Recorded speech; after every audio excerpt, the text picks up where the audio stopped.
Bendiciones, compañeros profesionales del derecho, nuevamente con ustedes para hablar un poco sobre la criminología, en especial sobre los diferentes métodos que ella puede albergar, tales como el empírico y el normativo. Pero no quiero comenzar a hablar de la ciencia criminológica como tal sin antes declararte la palabra de Cristo.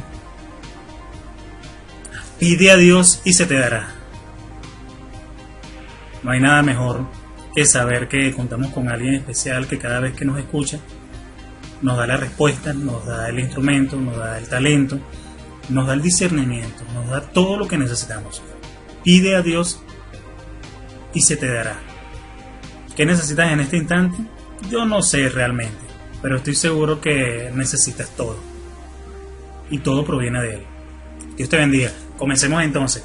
Hoy vamos a hablar acerca de los métodos empíricos o el método empírico y normativo de la criminología, siendo el objetivo general del tema de hoy el poder proporcionarles a cada uno de ustedes, participantes queridos, participantes amados, los diferentes conocimientos jurídicos necesarios que les permitan poder abordar dichos métodos, es decir, el empírico y el normativo, que dentro de la ciencia criminológica son muy necesarios a entender. El empírico, porque nace de la propia creatividad, de la originalidad, de la astucia, de la habilidad, de la destreza que nace de ti como profesional del derecho. Y el normativo, cuya aplicación tiene su génesis dentro de la norma legal, tipificado dentro de los diferentes estatutos que de orden legal se encuentran ya establecidos en cualquiera de los estados partes o en cualquiera de los países en donde se desarrolla la criminología, que estoy seguro es en todos. Entonces es temático, como bien los esbocé directamente en el objetivo general de este tema, va a ser el poder hablar reiteradamente del saber empírico y del saber normativo. Ahora bien, vamos a hacer un pequeño preámbulo antes de definir cada uno de estos ambientes. Bien cierto es que la criminología ha adquirido una notable autonomía e independencia dentro de las diferentes ciencias por ser esta totalmente interdisciplinaria y tiene un rango completamente positivista de ciencia cuando es el mismo positivismo, es decir, cuando es el mismo derecho, la cual ha generalizado y ha exigido su empleo dentro de los diferentes campos sociales. Entonces siempre vamos a encontrar ese pequeño choque entre lo empírico y lo normativo, entre la creatividad, la creación pura de la intelectualidad versus el normativismo que genera la norma jurídica. El método empírico implica el poder conocer la realidad para poder explicarla. El método dogmático, un proceder deductivo y completamente sistemático. El método normativo implica poder conocer la realidad de los hechos sociales, pero desde el punto de vista legal. Dicho esto, de acuerdo a lo que señala Enrico Ferri, este pensador y padre de la criminología, uno de los padres de la criminología, señala que existe una gran lucha de escuelas sociales. Él básicamente se refiere al positivismo versus el clasicismo. Y esto, por supuesto, genera un enfrentamiento entre particulares del método abstracto formal y los particulares del método abstracto empírico, o deductivo, o mejor dicho, inductivo, perdón. Entonces siempre van a ver esta lucha de clases o de formas de abordar el hecho criminológico o el hecho crimen desde estos dos puntos de vista o desde estas dos posturas. Recuerden ustedes que cuando se habla de el empirismo nos estamos refiriendo básicamente al hecho de poder conocer la realidad para poder explicarla. Y si nos referimos al método normativo, nos estamos adentrando al hecho de también conocer una realidad, pero desde el punto de vista legal y de las acciones conducentes que permiten poder regularla y conducirla, aplicarla y normarla dentro de ese ambiente social.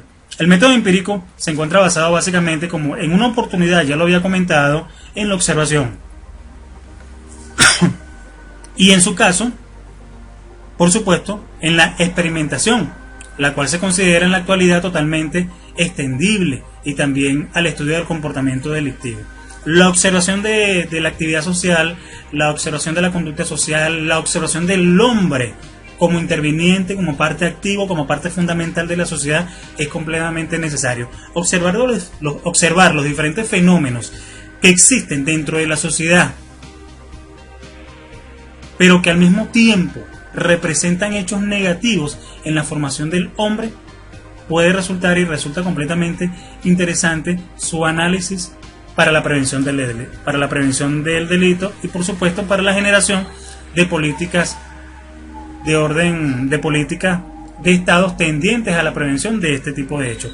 El método empírico básicamente garantiza el conocimiento más fiable y seguro del problema criminal, desde el momento en que el investigador puede verificar o refutar sus hipótesis y teorías sobre el mismo hecho por el procedimiento más objetivo, no la intuición ni el mero sentido común, sino a través de la observación, que siempre será completamente directa. Esto es lo que piensa Ferri, esto es lo que muchos autores han considerado lo más viable, la observación directa de la conducta del individuo dentro de la sociedad, la observación de los diferentes fenómenos negativos que existen dentro de la sociedad y que propician la conducta delictiva del hombre o que fomentan la intencionalidad de crear hechos completamente opuestos a la norma legal. Por eso es que existe el choque entre ambas escuelas, entre el empirismo y el legalismo, entre lo creativo o la observación clásica o el normativismo de la escuela positivista. Hablar del método normativo es hablar de la opuesta distinta, de la postura distinta. La criminología es una ciencia del ser. Eso ya lo hemos comentado con anterioridad. ¿Por qué del ser? Porque estudia el ser humano, estudia esa conducta. El derecho es una ciencia totalmente cultural, del deber ser, y es totalmente normativa. En consecuencia, mientras la primera sirve como un método totalmente inductivo, empírico, basado en el análisis de la observación de la realidad, las disciplinas jurídicas abordan y utilizan un razonamiento completamente lógico, un razonamiento abstracto y deductivo. Debe entenderse con claridad que el saber empírico y el saber normativo son dos categorías completamente antagónicas, chocan constantemente, como lo son el mundo de la delincuencia y de la conducta social aceptada. Clases totalmente diferentes. Dicho esto, compañeros, te recuerdo que es importante que entendamos cada uno de estos fundamentos. Y no quiero terminar en esta breve intervención de recordarte, hoy vas a recibir una buena noticia. Hoy vas a recibir una buena noticia. ¿Sabes por qué lo sé? Porque es una buena persona. Eres un hijo amado de Dios. Entonces hoy prepárate porque vas a recibir una buena noticia. Entonces pide a Dios y se te dará. Pide a Dios y se te dará. Estimados compañeros, nos vemos en una próxima ocasión. Les saludo cordial. Bendiciones. Dios te bendiga. Chao. Nos vemos.